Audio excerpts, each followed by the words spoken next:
Si vous n'aimez pas l'architecture, aimez au moins la culture. www.misteremma.com. Art Tendance People.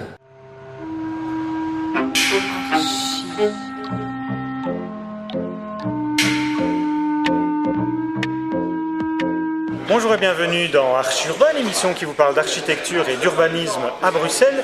Lors de la précédente émission, j'étais avec Christophe Mercier et je suis toujours avec Christophe. Christophe, tu vas toujours bien?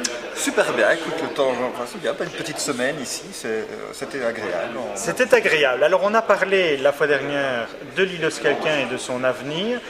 Qu'est-ce qu'on en a dit en 2 mots? Oula, écoute, on a parlé de la piétonisation future de la chaussée de Louvain, de l'augmentation un petit peu des surfaces de logement, des commerces, de tout l'intérêt et le potentiel qu'il y avait dans ce quartier. Dans ce quartier. Un quartier mixte avec plein de vie, plein de choses qui s'y passent. C'est ça, et l'instauration également d'une place publique. Voilà, une place de 500 mètres carrés. Alors tu as fait la promo de ton travail, et moi je t'ai dit... C'est pas mon travail, c'est le travail un peu conceptuel de tout le monde. Hein. C'est vrai, justement. Quel est le parcours qui a été fait pour arriver à ça? Il y avait déjà eu une étude sur les schémas prospectifs des quartiers commerçants il y a quelques années qui avait déjà initié, où on avait aussi des groupes de travail, des rencontres bilatérales avec des tas de gens. Et tout de suite, le thème de la mobilité était récurrent. Donc s'il y a quelque chose à résoudre dans ce quartier, c'est le problème de la mobilité. Et si on veut que ça continue à se développer commercialement, mais aussi qu'on augmente le confort des habitants, il faut continuer à travailler là-dessus. Je crois que c'est indispensable. Sinon, ça ne sert à rien. Voilà. D'accord. Développer. Alors, et quoi, tu as vu des commerçants, des habitants, etc. Il y a eu toute une concertation qui se sont faites. Qui s'est fait autant dans la première étude qu'on a menée aussi à l'époque pour Atrium, que dans celle-ci, on a tout le temps été en dialogue avec les gens. Donc, par exemple, quelqu'un comme Dodd a été en amont consulté. Donc pas qu'ils doivent prendre les décisions à la place des pouvoirs publics, mais je crois que c'est très important dès le départ que les acteurs principaux, les habitants, mais aussi les usagers, les commerçants, enfin tous les gens qui dans le fond participent à la vie du quartier, soient très vite consultés, soient très vite écoutés. Le projet que tu présentes aujourd'hui est un premier projet, j'ai envie de dire, dans lequel des négociations et des discussions vont encore avoir lieu. Oui, c'est normal. Je te propose que dans le cadre de cette émission, nous allions voir quelques commerçants du quartier pour voir justement leur avis positif et négatif du projet. Marco, tu es le responsable de Foot. Qu'est-ce que tu penses du projet de réaménagement de l'Île-aux-Quelqu'in, parce que tu es en plein dedans?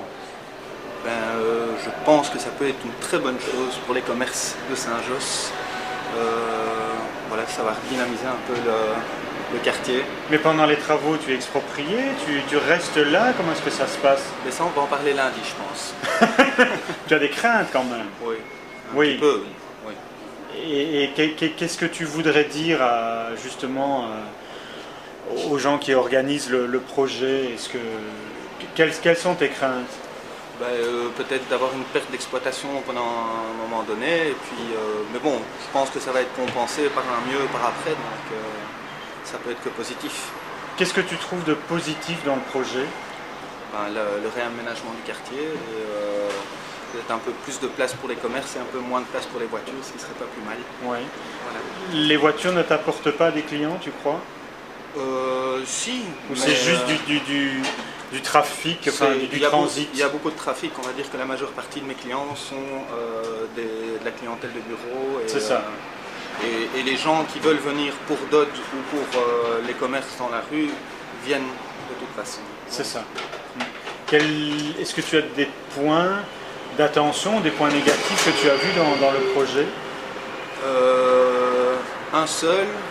Il n'y aura que 4 mètres de trottoir et j'aurais bien voulu 6 mètres de trottoir pour pouvoir exploiter une plus grande terrasse. D'accord. Donc c'est ça que tu vas défendre lors des prochaines concertations. Voilà. Merci Marco. Avec plaisir. Mais tu es le responsable, tu es le pharmacien du quartier. Tout à fait. Et donc tu habites un peu au-dessus de l'Île-aux-Quelqu'in, mais tu es quand même touché par le réaménagement puisque la rue va devenir piétonne. Tout à fait. Qu'est-ce qui est important pour toi dans ce projet?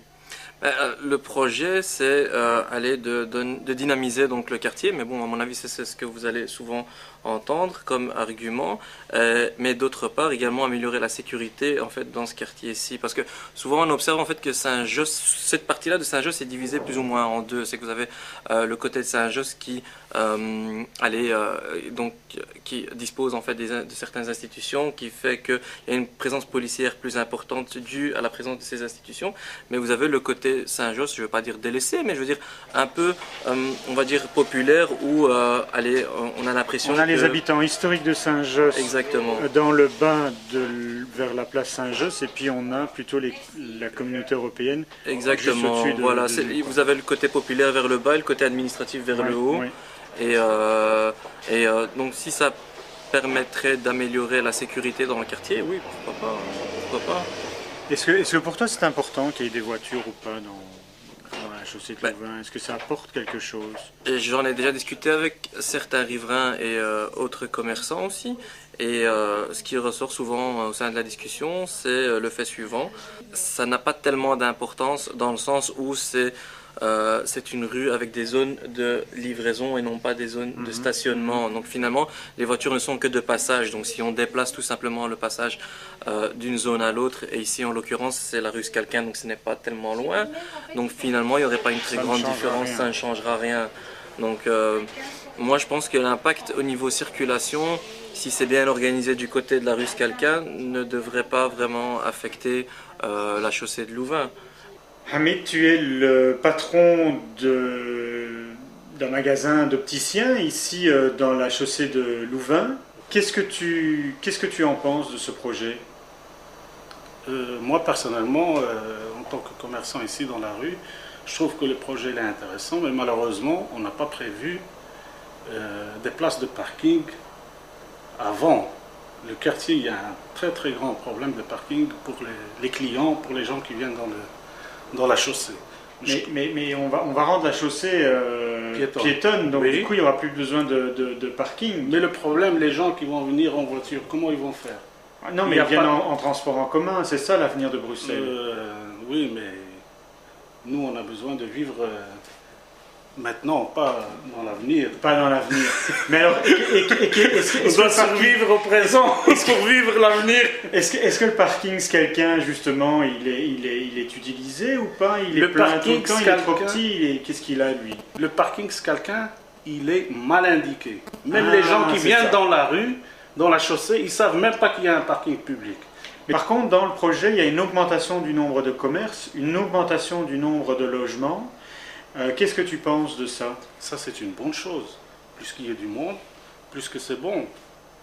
Donc ça amène du monde, ça fait vivre encore les commerces. Et je crois que de ce côté-là, c'est très bien.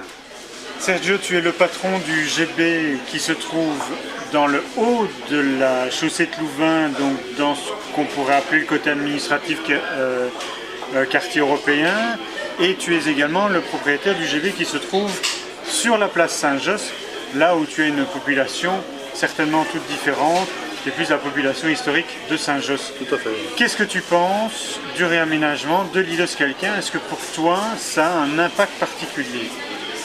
J'espère que ça aura un impact particulier, j'espère que ça aura un impact, ce sera attrayant que ce soit pour les clients d'ici, que ce soit pour les clients de la place Saint-Josse. Je le souhaite et on a beaucoup d'espoir dans justement ce projet de l'îlot Scalquin.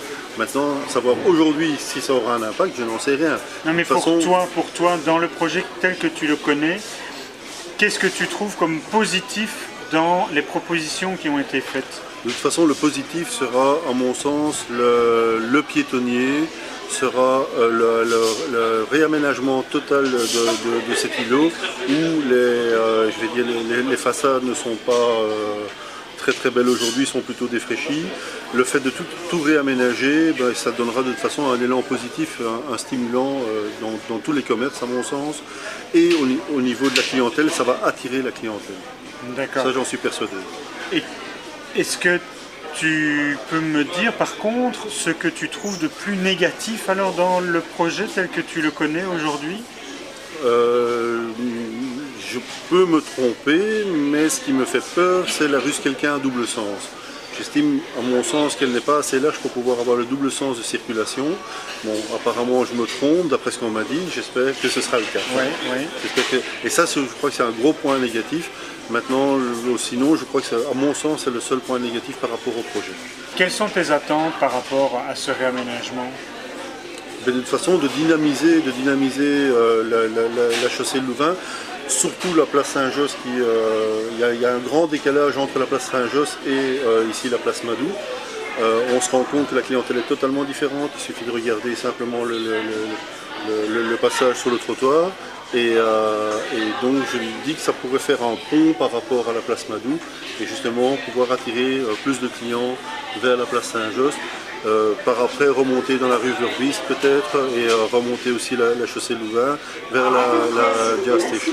Moi ce que j'entends au niveau de mes clients en tout cas, beaucoup moins ici à la place Madou mais surtout à la place Saint-Josse, pas mal de mes clients me disent qu'ils préféreraient quitter le quartier parce que justement le quartier est en train de se délabrer.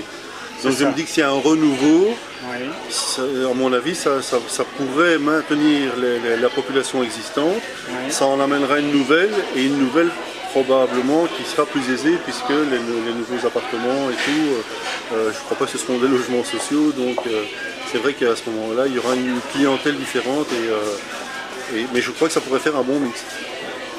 Sergio, nous ne manquerons pas de continuer à suivre l'évolution de ce projet puisque dans l'émission, on a vu Christophe Mercier qui est donc l'architecte de Suez 36 qui a vraiment pensé et élaboré le projet, qui a dit que c'était un projet à casser, un projet à étudier, à négocier, à discuter.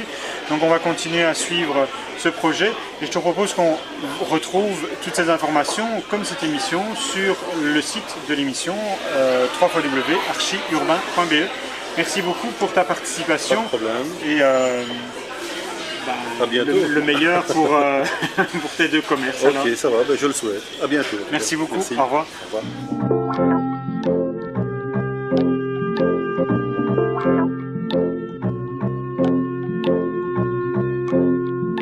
Si vous n'aimez pas l'architecture, aimez au moins la culture. www.misteremma.com. Art Tendance People.